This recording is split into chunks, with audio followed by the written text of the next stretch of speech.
Hello student welcome back to Odisha Shiksha Sanyog. तो पिला माने देखंतु आज आम देखा जो आम कंपलसरी सब्जेक्ट रही पिला माने एईसी कौन पिला माने एईसी 1 ओडिया ताहार क्वेश्चन पेपर है जोटा कि तुम एनईपी 20 हिसाब से और पिला माने समस्त जानिछ आमर जो एईसी 1 ओडिया रही ताहा गोटे कंपलसरी सब्जेक्ट जोटा कि तुम आर्ट्स साइंस कॉमर्स सबू स्ट्रीम पिला सब ऑनर्स पिला स्टडी करने को पड़ी थाए है। तो तार आज आम देखा क्वेश्चन पेपर। तो पिला माने देखो जब आम क्वेश्चन पेपर देखुचे जापर आम क्यों टाइप क्वेश्चन आम एग्जाम पैटर्न कौन 1 मार्क केतोटी क्वेश्चन आसो 2 मार्क केतोटी क्वेश्चन आसो तापर क्यों टाइप क्वेश्चन गुड़ाक आसूची है। तेणु भिडियो प्रथम शेष पर्यंत देखूँ सहित निजर सांगसाथी सेयार करदेव और पिलाने देखूँ जो मैंने एसी ओडिया गाइड कि बुक नुच ताहले आम टेलीग्राम चैनल अलरेडी अपलोड अच्छी तुमने चाहिए तार पीडीएफ टी डाउनलोड कर। तो देखो पिलाने यह तुम 2025 क्वेश्चन पेपर देखो एठार मेंशन कर 2024-25 बोली कारण 2024 सेमिस्टर हबार थिला किंतु 2025 रे हला बोली याकु 24-25 बोली मेंशन कर जायछि हला। तापर पिलाने टाइम देखो तुम 3 घंटा और फुल मार्क होछि तुम 100। तो पिलाने प्रथम देछि पार्ट आई जो कौन कही आमर 1 नंबर क्वेश्चन अच्छे और 1 नंबर क्वेश्चन कौन कही प्रदत्त विकल्प गुड़िक मध्य सठिक उत्तर चयन कर समस्त प्रश्नर उत्तर दियो। तो पिलाने यह तुम 1 मार्क 10टी क्वेश्चन है बुझिले पिलाने पिलाने जो मैंने आमर VS क्वेश्चन पेपर वीडियो देखिना से मुझे आम डिस्क्रिप्शन लिंक अच्छी तुमने चाहिए से वीडियोटी देखिपार। प्रथम देती तुम क नंबर क्वेश्चन। तो क नंबर क्वेश्चन कौन कही देखो ईसत शब्दर शुद्ध रूपटी चिन्ह जो आम ईसत रही शब्दटी ताहार शुद्ध रूपटी कौन। तो देखो ऑप्शन आई दी तुम ईसत ऑप्शन डबल आई दी तुम ईसत ऑप्शन ट्रिपल आई दी तुम ईसत और ऑप्शन आईवी ईसत। तो तुमको चिन्हक पड़े जे ये 4टी ऑप्शन मध्य तुम क्योंटा हूँ तुम ईसतर शुद्ध शब्द शुद्ध रूप है। तापर पिलाने ख नंबर क्वेश्चन देखा निम्नोक्त क्यों वर्णटी शब्दर आद्य व्यवहृत हो पारे नाही।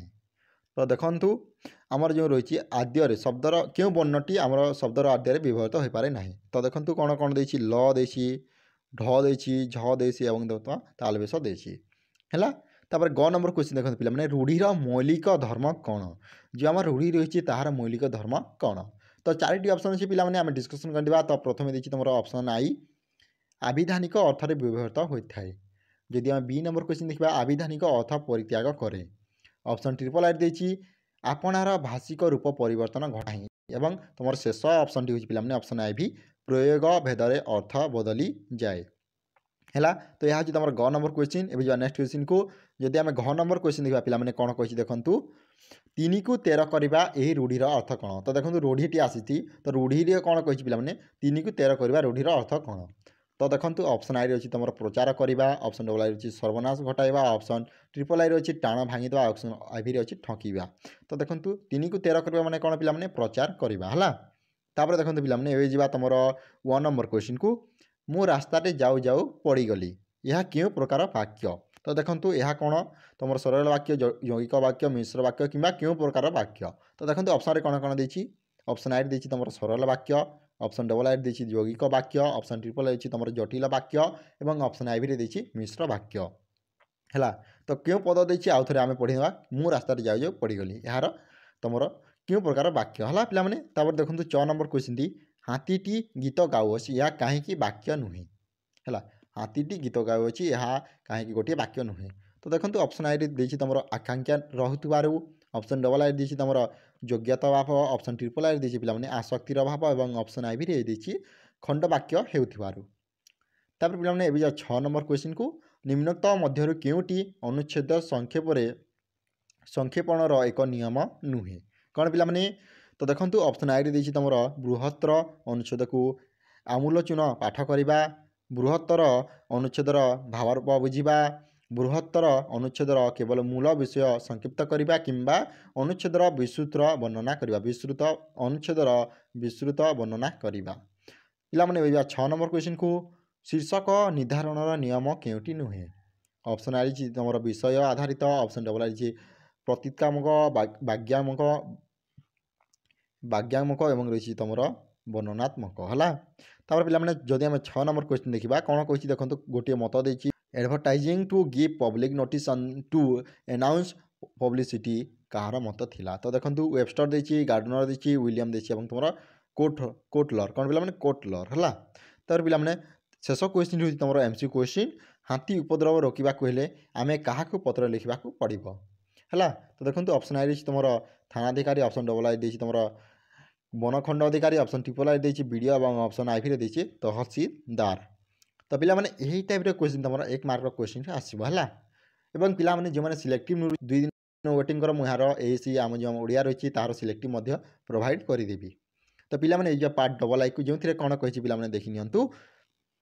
ଆମର 2 ନମ୍ବର କ୍ୱେଶ୍ଚିନ୍ ଅଛି ଏବଂ କହିଛି ସମସ୍ତ ପ୍ରଶ୍ନର ଉତ୍ତର ପ୍ରତ୍ୟେକକୁ 50ଟି ଶବ୍ଦ ମଧ୍ୟରେ ଦିଅ ହେଲା ପିଲାମାନେ। ତ ଦେଖନ୍ତୁ 9ଟି କ୍ୱେଶ୍ଚିନ୍ ଅଛି, 9ଟିରୁ ତୁମକୁ 9ଟିର ଆନ୍ସର୍ ଦେବାକୁ ପଡ଼ିବ ହେଲା, ଯେଉଁଟାକି ତୁମର 2 ମାର୍କ ବିଶିଷ୍ଟ ପ୍ରଶ୍ନ।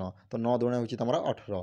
ତ ଦେଖନ୍ତୁ ପିଲାମାନେ ଯଦି ଆମେ କ ନମ୍ବର କ୍ୱେଶ୍ଚିନ୍ ଦେଖିବା, ଗଠନମୂଳକ ଦୃଷ୍ଟିରୁ ବାକ୍ୟ କେତେ ପ୍ରକାର ଓ କ'ଣ କ'ଣ ହେଲା। ତାପରେ ଖ ନମ୍ବର କ୍ୱେଶ୍ଚିନ୍ ଦେଖନ୍ତୁ, ରୂଢ଼ି କେତେ ପ୍ରକାର ଓ କ'ଣ କ'ଣ।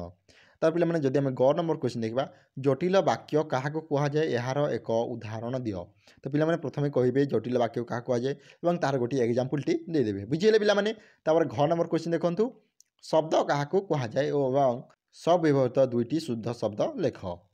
ତାପରେ ପିଲାମାନେ ତୁଳନାତ୍ମକ ରୂଢ଼ି କାହାକୁ କୁହାଯାଏ ଏବଂ ଏହାର 2ଟି ଉଦାହରଣ ଦିଅ। ଯଦି ଆମେ च ନମ୍ବର କ୍ୱେଶ୍ଚିନ୍ ଦେଖିବା, ପିଲାମାନେ କ'ଣ କହିଛି ଦେଖନ୍ତୁ, ଏକ ବିଷୟରେ ଶୀର୍ଷକ ନିର୍ଦ୍ଧାରଣରେ କେଉଁ କେଉଁ ଦିଗକୁ ଗୁରୁତ୍ୱ ଦେବା ଉଚିତ ସଂକ୍ଷେପରେ ଆଲୋଚନା କର। ତାପରେ ପିଲାମାନେ ପ୍ରଶ୍ନୋତ୍ତର କିଭଳି ହେବା ଉଚିତ ଆଲୋଚନା କର। ତାପରେ ଜ ନମ୍ବର ଯଦି ଆମେ କ୍ୱେଶ୍ଚିନ୍ ଦେଖିବା, ସ୍ତମ୍ଭ ଲିଖନର 2ଟି ବୈଶିଷ୍ଟ୍ୟ ଲେଖ। ତାପରେ ଫିଚର କ'ଣ ଏବଂ ତାହାର 2ଟି ଉପାଦାନ ଉଲ୍ଲେଖ କର। ତ ପିଲାମାନେ ଏହି ଟାଇପ୍ର କ୍ୱେଶ୍ଚିନ୍ ତୁମର 2 ମାର୍କ ପରୀକ୍ଷାରେ ଆସିବ ହେଲା। ଆଉ ଥରେ ଦେଖିନିଅ ପିଲାମାନେ।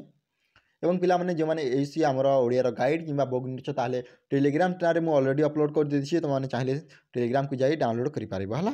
ତାପରେ ପିଲାମାନେ ଅଛି ତୁମର ପାର୍ଟ ଟ୍ରିପଲ୍ ଆଇ, ଯେଉଁଥିରେ କ'ଣ କହିଛି ତୁମର 3 ନମ୍ବର କ୍ୱେଶ୍ଚିନ୍ ଅଛି ଏବଂ 3 ନମ୍ବର କ୍ୱେଶ୍ଚିନ୍ରେ କ'ଣ କହିଛି, ଯେକୌଣସି 8ଟି ପ୍ରଶ୍ନର ଉତ୍ତର ପ୍ରତ୍ୟେକକୁ 250ଟି ଶବ୍ଦ ମଧ୍ୟରେ ଦିଅ, ମାନେ 250 ଶବ୍ଦରେ ତୁମକୁ ଆନ୍ସର୍ ଦେବାକୁ ପଡ଼ିବ। ଏବଂ ପିଲାମାନେ ଏହା ହେଉଛି ତୁମର 5 ମାର୍କ କ୍ୱେଶ୍ଚିନ୍ ହେଲା। ତ କେଉଁ ଟାଇପ୍ର କ୍ୱେଶ୍ଚିନ୍ ଅଛି ଆମେ ତାହାକୁ ପ୍ରଥମେ ଦେଖିନେବା। ତ ଟୋଟାଲ୍ ଆପଣଙ୍କ 10ଟି କ୍ୱେଶ୍ଚିନ୍ ଅଛି, 10ଟି ତୁମକୁ 8ଟିର ଆନ୍ସର୍ ଦେବାକୁ ପଡ଼ିବ। ତ ଦେଖନ୍ତୁ କ ନମ୍ବର ଯଦି ଆମେ କ୍ୱେଶ୍ଚିନ୍ ଦେଖିବା, ବନାନ ଶୁଦ୍ଧିର ନିୟମ ସମ୍ପର୍କରେ ଆଲୋଚନା କର। ଖ ନମ୍ବର କ୍ୱେଶ୍ଚିନ୍ ଦେଖନ୍ତୁ ପିଲାମାନେ, କ୍ରିୟାଯୁକ୍ତ ରୂଢ଼ି କ'ଣ ଉଦାହରଣ ସହ ବର୍ଣ୍ଣନା କର। ଗ ନମ୍ବର କ୍ୱେଶ୍ଚିନ୍ ଦେଖନ୍ତୁ ପିଲାମାନେ, ବାକ୍ୟର ଲକ୍ଷଣଗୁଡ଼ିକ ସମ୍ପର୍କରେ ଉଦାହରଣ ସହ ଲେଖ। ଯୌଗିକ ବାକ୍ୟ ସମ୍ପର୍କରେ ଦୃଷ୍ଟାନ୍ତ ସହ ଉଲ୍ଲେଖ କର ହେଲା। ଏହା ଥିଲା ତୁମର ଘ ନମ୍ବର କ୍ୱେଶ୍ଚିନ୍। ଯଦି ଆମେ ଅ ନମ୍ବର କ୍ୱେଶ୍ଚିନ୍ ଦେଖିବା, ଫିଚରର ଧର୍ମ ଓ ଆଭିମୁଖ୍ୟ ସମ୍ପର୍କରେ ଆଲୋକପାତ କର। ତାପରେ च ନମ୍ବର କ୍ୱେଶ୍ଚିନ୍ ଦେଖନ୍ତୁ ପିଲାମାନେ କ'ଣ ଦେଇଛି, ପତ୍ର ଲିଖନର ଶୈଳୀ ସମ୍ପର୍କରେ ଲେଖ। ଅନୁଚ୍ଛେଦ ସଂକ୍ଷେପଣ କ'ଣ ଏହାର ନିୟମାବଳୀ ସମ୍ପର୍କରେ ବର୍ଣ୍ଣନା କର। ବିଜ୍ଞାପନର ଶ୍ରେଣୀ ବିଭାଗ କର। ଏବଂ ଝ ନମ୍ବର ଯେଉଁ କ୍ୱେଶ୍ଚିନ୍ ଦେଇଛି, ନୂତନ ବର୍ଷରେ ଆୟୋଜନ କରିଥିବା ବଣଭୋଜି ସମ୍ପର୍କରେ ବନ୍ଧୁ ନିକଟକୁ ଏକ ପତ୍ର ଲେଖ। ତ ଏହା ହେଉଛି ପିଲାମାନେ ତୁମର ଗୋଟିଏ ପତ୍ର ଲିଖନ ଆସିଛି, ଯେଉଁଟାକି ତୁମର ଝ ନମ୍ବର, ଯେଉଁଟାକି ତୁମର 5 ମାର୍କର କ୍ୱେଶ୍ଚିନ୍ ହେଲା। ତାପରେ ପିଲାମାନେ ଏଇ ଯେଉଁ ଶେଷ କ୍ୱେଶ୍ଚିନ୍କୁ ପ୍ରଶ୍ନୋତ୍ତରରେ କେଉଁ ଦିଗ ପ୍ରତି ଗୁରୁତ୍ୱ ନେବାକୁ ପଡ଼େ ସେ ସମ୍ପର୍କରେ ଆଲୋଚନା କର। ତ ପିଲାମାନେ ଏହି ଟାଇପ୍ର କ୍ୱେଶ୍ଚିନ୍ ତୁମର 5 ମାର୍କର କ୍ୱେଶ୍ଚିନ୍ଟି ଆସିବ ହେଲା। ଆଉ ଥରେ ଦେଖିନିଅ ପିଲାମାନେ ଏହି ଟାଇପ୍ର କ୍ୱେଶ୍ଚିନ୍। ତାପରେ ପିଲାମାନେ ଏଇ ଯେଉଁ ପାର୍ଟ ଆଇଭିକୁ, ଯେଉଁଥିରେ କ'ଣ କହିଛି, ଯେକୌଣସି 4ଟି ପ୍ରଶ୍ନର ଉତ୍ତର ପ୍ରତ୍ୟେକକୁ 800ଟି ଶବ୍ଦ ମଧ୍ୟରେ ଦିଅ। ତ ପିଲାମାନେ ଏହା ହେଉଛି ତୁମର 8 ମାର୍କର କ୍ୱେଶ୍ଚିନ୍। ଟୋଟାଲ୍ ଆପଣଙ୍କୁ 4ଟି କରିବାକୁ ପଡ଼ିବ। ତ କେତେ ମାର୍କ ହେଲା ପିଲାମାନେ, 32 ମାର୍କ ହେଲା। ତ ଦେଖନ୍ତୁ କ୍ୱେଶ୍ଚିନ୍ ପେପରରେ କ'ଣ କ'ଣ କହିଛି। ତ ପ୍ରଥମେ ଦେଇଛି ତୁମର 4 ନମ୍ବର କ୍ୱେଶ୍ଚିନ୍। ତ 4 ନମ୍ବର କ୍ୱେଶ୍ଚିନ୍ରେ କ'ଣ କହିଛି ଦେଖନ୍ତୁ, ରୂଢ଼ି ସମ୍ପର୍କରେ ଆଲୋଚନା କରି ଏହାର ପ୍ରକାରଭେଦକୁ ଉଦାହରଣ ସହ ଦର୍ଶାଅ।